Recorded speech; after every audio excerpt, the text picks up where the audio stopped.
Zdravo svima! Dušici na kojima spavate su idealno mesto za skupljanje prašine i grinja, zbog čega je neophodno da ga dubinski očistite.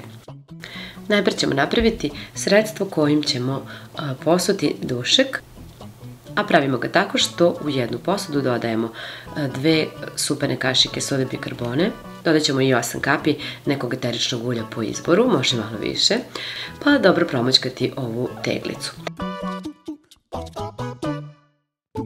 Zatim ćemo da promenimo posteljinu, mešavinu sode i eteričnog ulja postepeno istresite u sito i posipajte ceo dušek.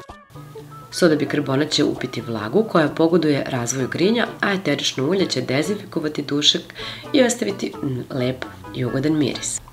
Bilo bi dobro da koristite eterično ulje lavande, mente ili rozmarina. Zatim ostavite tako da odstoji nekih 2 sata, a nakon toga detaljno usisajte.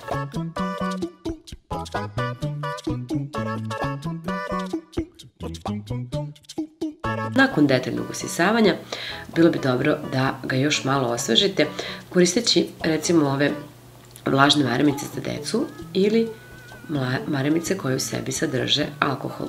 Pa zatim prebrisati dušek. Pogledajte koliko tu još prljavštine i prašine se nakupilo na maramici. Možete i ovako da uvijete oko ruke i na taj način ćete lakše da očistite.